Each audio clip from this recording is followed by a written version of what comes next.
दोस्तों, आज हम साल 2018 में आई मूवी पैसिफिक रिम अपराइजिंग को एक्सप्लेन करने वाले हैं, जो कि पैसिफिक रिम 2013 मूवी की सेकेंड पार्ट है। अगर आपने पहली पार्ट को नहीं देखा है तो ऊपर आई बटन पर क्लिक करके देख सकते हो। फ्यूचर में जब दूसरे डायमेंशंस के बड़े बड़े राक्षस, जिनका नाम है काइजू, जो मानवता को नष्ट कर देना चाहते थे, तो उनसे ह्यूमैनिटी को बचाने के लिए इंसानों ने बनाए बड़े बड़े रोबोट्स, जिनका नाम था येगर, जो काइजूस को हरा के इंसानियत को बचाने की कोशिश करते थे। जैक पेंटेकोस्ट, जिसका पिता थे मार्शल स्टेकर पेंटेकोस्ट, जो दुनिया को काइजूस से बचाने के लिए अपना जान निछावर कर दी थी, लेकिन उसका बेटा अपने पिता से बिल्कुल उलट था। वो सैटरडोम के ट्रेनिंग को छोड़ के गुनाह करना शुरू कर दिया था। लेकिन जब ये नया मुसीबत सामने आया, जिससे फिर से ह्यूमैनिटी खतरे में पड़ चुकी थी, तब उसने अपने बहन माको मोरी का साथ देते हुए अपने पिता के जैसा दुनिया को एक बार फिर से बचाने की कोशिश करी। आइए अब मूवी को डिटेल में जानते हैं। 10 साल बीत चुका था जब मार्शल स्टेकर पेंटेकोस्ट का बेटा Jake Pentecost Jaeger pilot program को छोड़ चुका था और एक चोर बन चुका था, जिसका काम था पुराने स्क्रैप येगर्स के पार्ट्स को ब्लैक मार्केट में बेचना और पैसा कमाना।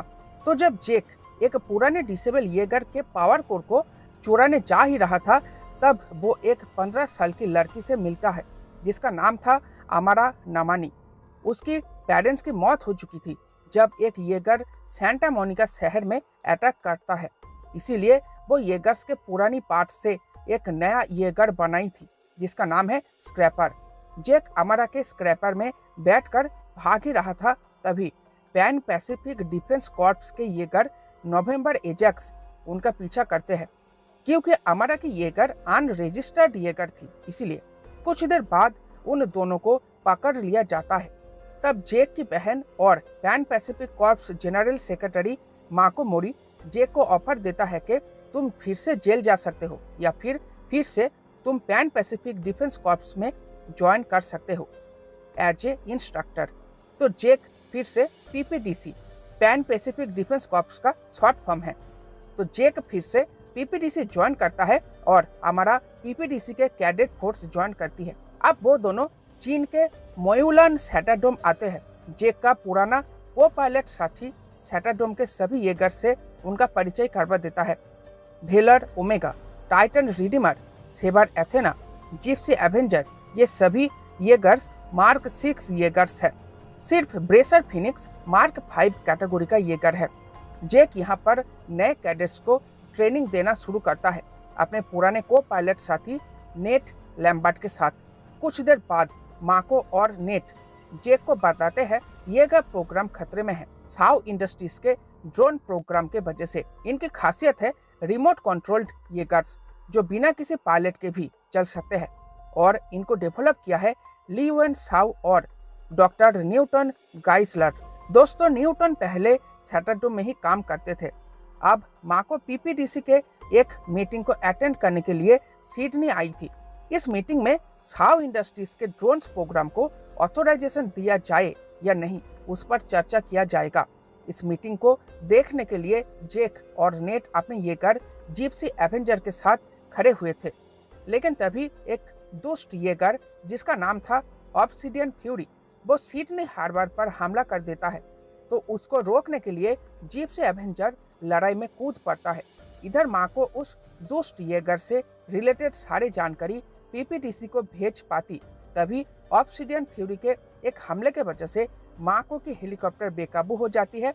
जैक जिप्सी एवेंजर से माको को बचाने की भरपूर कोशिश करता है, लेकिन माको की हेलीकॉप्टर नीचे जमीन पर क्रैश हो जाता है और वो मर जाती है।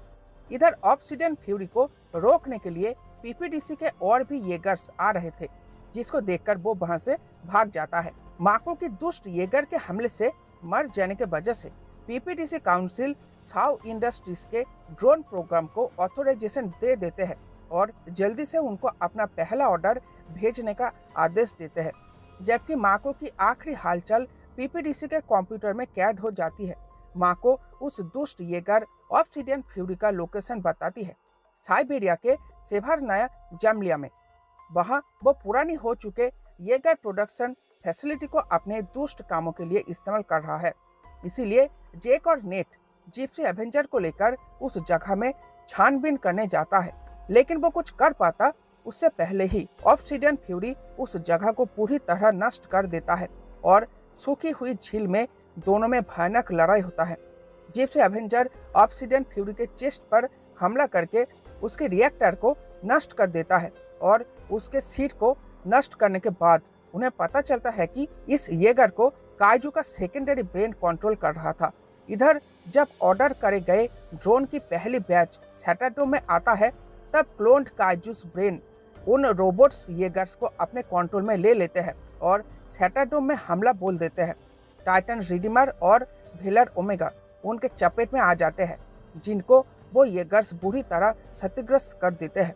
तब हरमन न्यूटन से मदद चाहते हैं ताकि उन येगर्स को रोका जा सके, लेकिन वो ये नहीं जानते कि न्यूटन ही मास्टरमाइंड है इस पूरे कारनामे की। वो डेली अपने घर में काइजू के सेकंड ब्रेन का इस्तेमाल करता है उन्हें समझने के लिए, और वो ब्रेन ही उससे ये सब करवा रहा है। इधर वो येगर्स समुद्र में जाकर जगह जगह दूसरी डायमेंशंस के दरवाजे को तोड़ने की कोशिश करते हैं, जबकि साव बहुत कोशिशों के बाद उन येगर्स को बंद करने में कामयाब हो जाती है। लेकिन फिर भी 2 कैटेगरी 4 काइजूस, जिनका नाम है हाकुजा और स्ट्राइक थ्रोन, और एक कैटेगरी 5 का काइजू राइजिन उस पोर्टल से बाहर निकलने में कामयाब हो जाते हैं और वो तीनों अब मेगा टोक्यो सिटी के तरफ चल पड़ता है।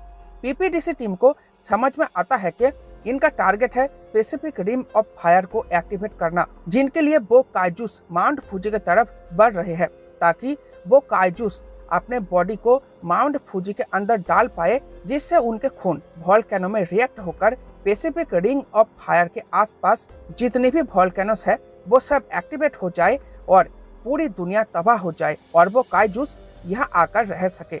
तो उनके प्लान समझ में आते ही पीपीडीसी अपने कैडेट्स को लड़ाई के लिए रेडी करते हैं, उनके आखिरी बचे हुए 4 येगर्स के साथ, जो मेगा टोक्यो पहुंचकर उन काइजूस से लड़ाई शुरू कर देते हैं। शुरू में वो लोग जीत भी रहे थे और काइजूस हार रहे थे, तो काइजूस को हेल्प करने के लिए न्यूटन अनगिनत छोटे छोटे ड्रोन्स को एक्टिवेट कर देता है, जिसको उसने चोरी छुपे बनाया था, और ये छोटे छोटे ड्रोन्स उन तीनों काइजूस को एक साथ जोड़ देता है और पैदा होता है मेगा काइजू, जो इजीली कैडेट्स के येगर्स को और जिप्सी एवेंजर को हरा रहा था। Bracer Phoenix, Saber Athena, Guardian Bravo तीनों ही येगर्स को मेगा काइजू अपने हमले से तबाह कर चुका था और अब वो तेजी से माउंट फूजी की तरफ बढ़ रहा था। तो अब पीपीडीसी टीम डिसाइड करती है कि जो आखिरी येगर बचा हुआ है जिप्सी एवेंजर, उससे हम आखिरी कोशिश करेंगे उस काइजू को मार डालने के लिए। बुरी तरह घायल हुआ नेट जिप्सी एवेंजर से उतर जाता है और अमारा को जेक को हेल्प करने के लिए नेट उसको जिप्सी एवेंजर का सेकंड पायलट बना देता है। इसीलिए अमारा की बनाई हुई येगर स्क्रैपर, जिसको अब साव कंट्रोल कर रही थी, वो आकर जिप्सी एवेंजर के हाथ में आखिरी बचा हुआ रॉकेट को वेल्ड कर देती है। अब जिप्सी एवेंजर और स्क्रैपर दोनों मिलकर रॉकेट के मदद से उड़कर माउंट फूजी पहुंच जाते हैं।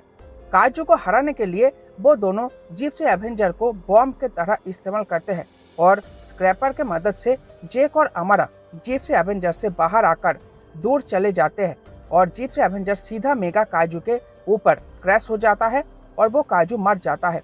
इधर न्यूटन समझ जाता है वो ये लड़ाई हार चुका है और नेट आकर उसको अरेस्ट कर लेता है। तब न्यूटन उसको धमकाता है कि मेरे मास्टर फिर से हमला करेंगे। मतलब दोस्तों, इसका थर्ड पार्ट कभी भी आ सकता है।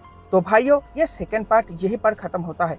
तो कैसी लगी आपको पैसिफिक रिम की सेकंड पार्ट, आप नीचे कमेंट बॉक्स में शेयर कर सकते हो। और नेक्स्ट मूवी की एक्सप्लेनेशन आप कौन सी मूवी की चाहते हो वो भी नीचे शेयर कर सकते हो, और उसी मूवी का एक्सप्लेनेशन मैं आप लोगों के लिए बना दूंगा। तो वीडियो देखने के लिए आपका धन्यवाद। वीडियो को लाइक करना, चैनल को सब्सक्राइब करना। मिलता है आपसे नेक्स्ट एक्सप्लेनेशन वीडियो में। Bye bye.